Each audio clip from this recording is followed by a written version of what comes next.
Assalamualaikum warahmatullahi wabarakatuh. Pada zaman Fir'aun telah terjadi pembunuhan terhadap bayi laki-laki dari kalangan Bani Israel secara semena-mena. Ketika itu, yang selamat bukan hanya bayi Musa alaihissalam, tetapi juga bayi Samiri yang diselamatkan langsung oleh malaikat Jibril alaihissalam. Untuk kisah bayi Musa telah kami bahas secara terperinci pada video kisah tongkat Nabi Musa alaihissalam sebelumnya. Bagi Anda yang belum menonton videonya, silahkan tonton pada link yang telah kami sarankan di atas atau pada link yang telah kami cantumkan di deskripsi. Bayi Musa dan bayi Samiri hidup pada zaman yang sama, yaitu pada zaman ketakutan kepada penguasa zolim yaitu Fir'aun. Namun Allah selamatkan keduanya sebagai bukti kekuasaan Allah Subhanahu wa ta'ala. Allah selamatkan bayi Musa dengan dihanyutkan di sungai Nil, lalu ditemukan oleh istri Fir'aun dan dibesarkan di kerajaannya. Tapi anehnya, bayi Musa alaihissalam tersebut tidak lantas menjadi Fir'aun. Dia malah menjadi seorang nabi yang memberi peringatan keras kepada Fir'aun. Beda halnya dengan bayi Samiri. Allah selamatkan dia dengan mengirim malaikat Jibril alaihissalam ketika ibunya meninggalkannya begitu saja di sebuah gua dikarenakan takut akan dibunuh oleh tentara Fir'aun. Bayi Samiri tersebut diasuh langsung oleh malaikat Jibril alaihissalam hingga dia beranjak remaja dan kembali kepada kaumnya.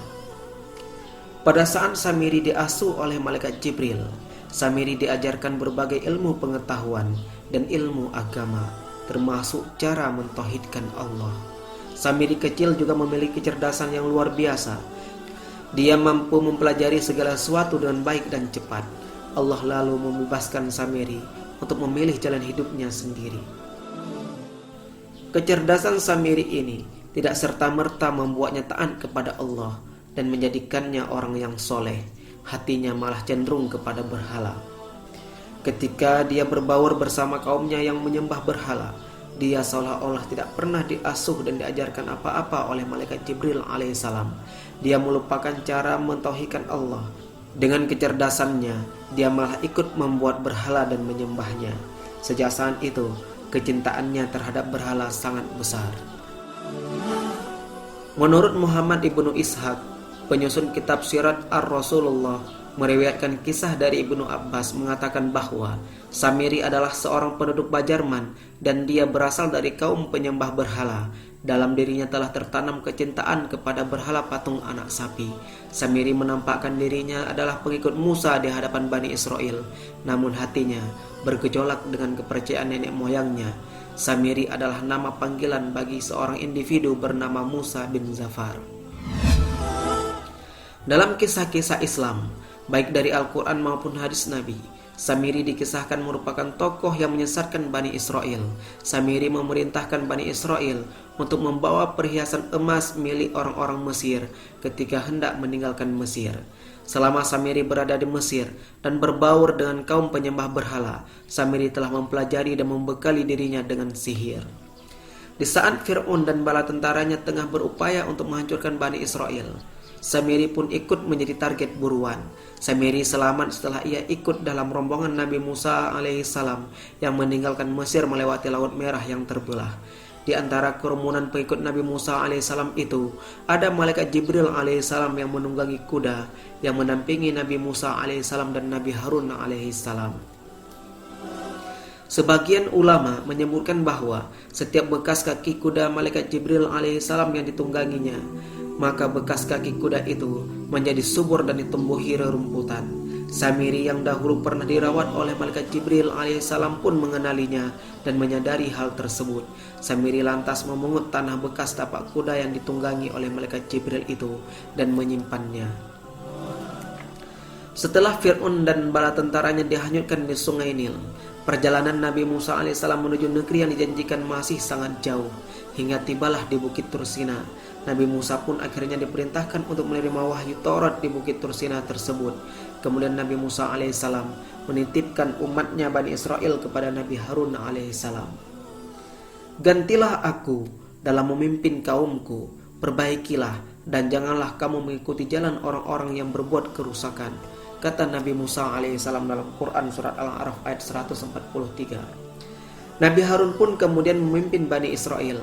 Tetapi Bani Israel tidak mau mendengar peringatan Nabi Harun alaihissalam, dan mereka malah menertawakan dan memperolokkannya.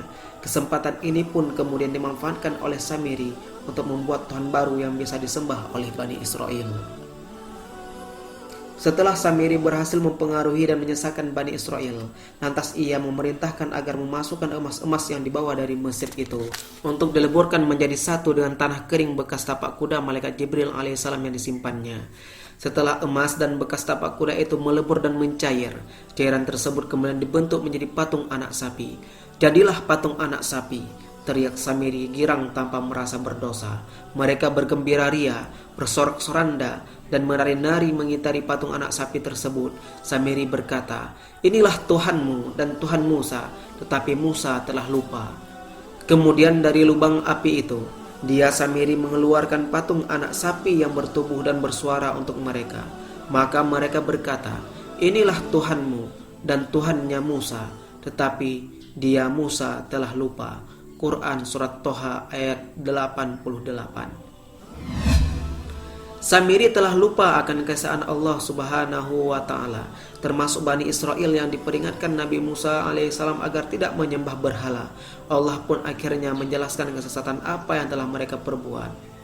Maka, tidakkah mereka memperhatikan bahwa patung anak sapi itu tidak dapat memberi jawaban kepada mereka dan tidak kuasa menolak mudarat dan mendatangkan manfaat kepada mereka?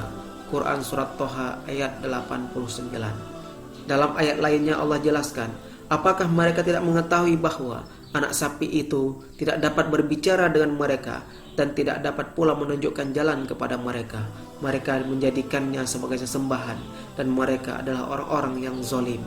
Quran Surat Al-A'raf ayat 148. Nabi Harun telah mencegah mereka sekuat tenaga untuk tidak melakukan perbuatan keji lagi hina itu.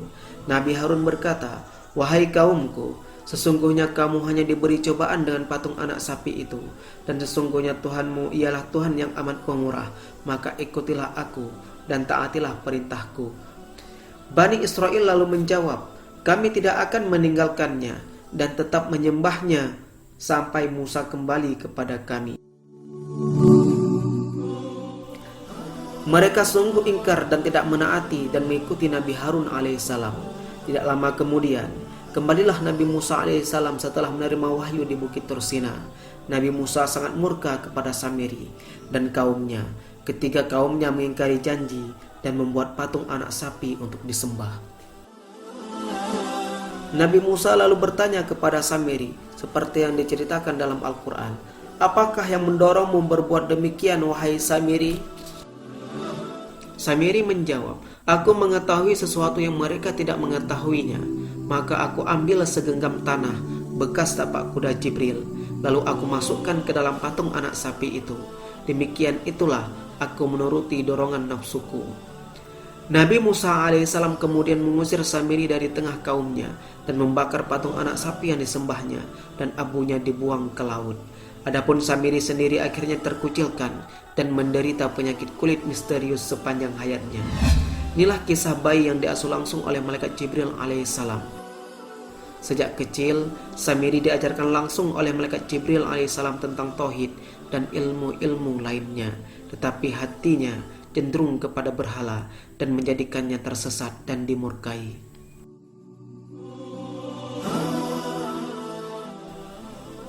Dari kisah ini dapat diambil kesimpulan bahwa anak yang hidup dalam kegelapan belum tentu dia juga mengikuti kegelapan tersebut.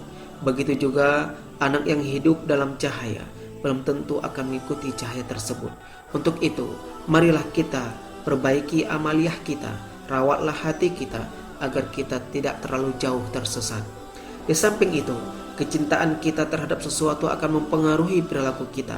Kecintaan kita terhadap perkara yang salah akan membawa hati dan pikiran kita ke perkara yang salah tersebut, walaupun kita sedang berada di antara orang-orang yang beriman dan benar. Cukuplah kisah ini dialami oleh Samiri atau Musa bin Zafar pada masa Nabi Musa alaihissalam. Semoga bermanfaat. Wallahu a'lam bishawab. La ilaha illallah Muhammadur Rasulullah. La ilaha illallah Muhammadur Rasulullah.